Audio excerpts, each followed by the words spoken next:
আসসালামু আলাইকুম। কি খবৰ আপোনালোকৰ? আশা কৰোঁ আপোনালোকে ভালে আছে। মই বাৰু ভালে আছোঁ। আমি ভাত তুলি দিলোঁ। তাৰ পাছত সেয়া পিঁয়াজ কুটি আছোঁ। কিবা বনাম, মাছৰ কণী ভাজি বনাম। কেঁচা জলকীয়া পিঁয়াজ কাটি কুটি ল'লোঁ। আকৌ নিমখ দিবলৈ চাব ল'লোঁ। মই মছলা পাতি উলিয়াবলৈ যাওঁতে চেক কৰিছোঁ কি কি নাই। বনোৱাৰ সময়তহে আকৌ মনত পৰে কি কি থাকে কি কি নাথাকে। সেইকাৰণে নিমখ চালোঁ, নিমখ নাইকিয়া। তাকে পেকেট এটা উলিয়ালোঁ। উলিয়াই পেলাই হাতেৰে টানিব চেষ্টা কৰিলোঁ, ছিঙিবলৈ নোৱাৰিলোঁ। পিছত গৈ পেলাই ব্লেড ল'লোঁ, ব্লেডেৰে পেকেটটো কাটিলোঁ। এইফালে নিমখটো বাকী শেষ কৰিলোঁ। পাছত এইফালে কেৰাহী তুলি দিছোঁ, তেল গৰম হৈ গ'ল। এইফালে পিঁয়াজ দি দিছোঁ। যিটো কণী অকণমান, কিন্তু পিঁয়াজো অকণমান জোখত দিছোঁ আৰু বেছি কমো দিয়া নাই। হালধি গুড়ি, জলকীয়া গুড়ি যিমান যি মছলা লাগে চব দি দিছোঁ। বেছি মছলা দিয়া নাই। বেছি মছলা দিলে বেছি জ্বলা হ'লে খাবলৈ বেয়া লাগে। ইমান জ্বলা খাবলৈ অকণ দিগদাৰী লাগে। পৰিমাণ মতে দি দিছোঁ সকলো বস্তু। এতিয়া মছলাখিনি অকণমান তেলত ভাজি লৈছোঁ। এতিয়া কালাৰটো অকণমান আহে। ওপৰতে জলকীয়া দি দিছোঁ। ইয়াত জলকীয়াবোৰ দেখাই থাকে কেঁচা জলকীয়া, কিন্তু জ্বলা অলপো নালাগে। বহুত কম জ্বলা।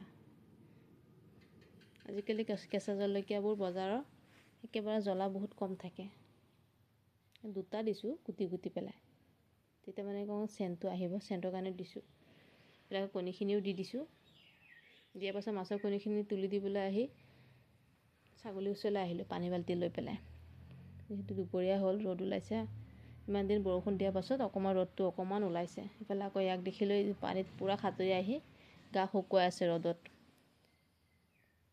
এই ছাগলীজনী মোক দেখা পাই ইফালে আকৌ আৰু এজনী, দুটাই বেলেগত বেলেগে গা ধুই আছে। এটা পোৱালি মাকজনী হৈ খাই আছে। আনি দিলোঁহি ছাগলী পানী।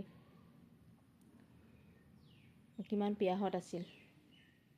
এটা ৰখি আছে, পানী খাবলৈ মাতিছোঁ, থৰ লাগি আছে জেগাতে।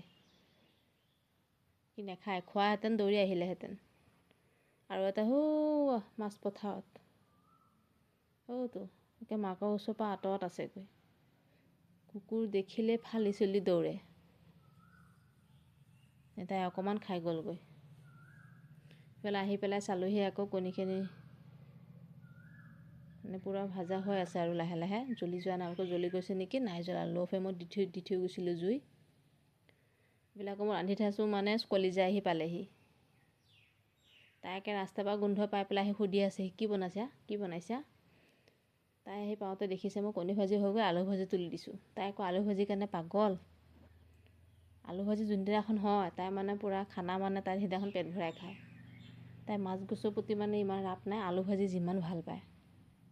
ইফালে আকৌ তাই আহি আকৌ মোক দেখুৱাই আছে, বাইজানৰ চুলি দীঘল, মোৰো চুলি দীঘল। বায়েকৰ হিজাপ লৈ তাই চুলি বনাইছে, দীঘল চুলি। তাকে মোক কৈ আছে আহি পেলাই। তাইক ভাত দি দিলোঁ, তাই ভোক লাগিছে বুলি কৈছে। ডাঙৰজনীক গা ধুবলৈ পঠিয়াইছোঁ। যিহেতু গৰম লাগিছে, স্কুলৰ পৰা আহিয়ে কৈ আছে গৰম লাগিছে। সেইকাৰণে অকণমান জিৰাই পেলাই গা ধুবলৈ যাবলৈ দিছোঁ। তাইক অকলে দিলোঁ খাবলৈ। তাই আজি নিজে খাম বুলি ক'লে কাৰণে নিজে খাবলৈ দিছোঁ। তাই আজি বাতিত নাখায়, কাঁহীত খাম বুলি কোৱাৰ কাৰণে তাইক মই আজি কাঁহীত দিলোঁ। ইফালে কণী ভাজি, আলু ভাজি, দালি একেবাৰে দি দিছোঁ।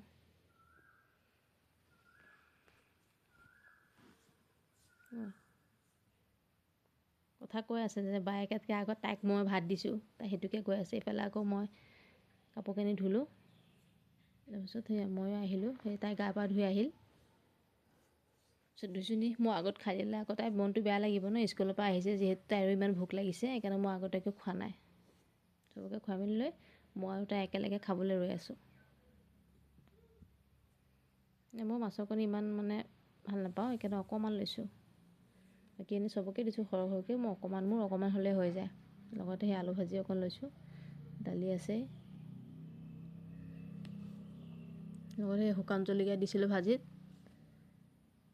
তাকে সেইটোকে দি খুৱালোঁ। খাই মেলি হ'ল, অকণ জিৰাই মেলি লৈ আকৌ পথাৰলৈ আহিলোঁ। গধূলা হ'ল যিহেতু ছাগলী ঘৰলৈ লৈ যাবলৈ। গধূলা সময়ত পথাৰৰ কিমান মুকলি লাগিছে, কিমান ভাল লাগিছে, সেউজীয়া পৰিৱেশ বহুত ধুনীয়া লাগে। যেতিয়া খেতি ছিজন আহিব তেতিয়া আকৌ পূৰা সেউজীয়া পৰিৱেশ। এতিয়া খেতি আহি আছে লাহে লাহে খেতি ছিজন। এপৰে সেউজীয়া, ইমান দিন ঘাঁহ বন নাছিল, বৰষুণ দিয়াৰ পৰা অকণ পথাৰত ঘাঁহ গজিছে। পথাৰেদি কোনোবা আহি আছে, আমাৰ এইফাল দিয়ে যাব, যিহেতু শ্বৰ্টকাট হয় কাৰণে এইফাল দিয়ে যাব। মই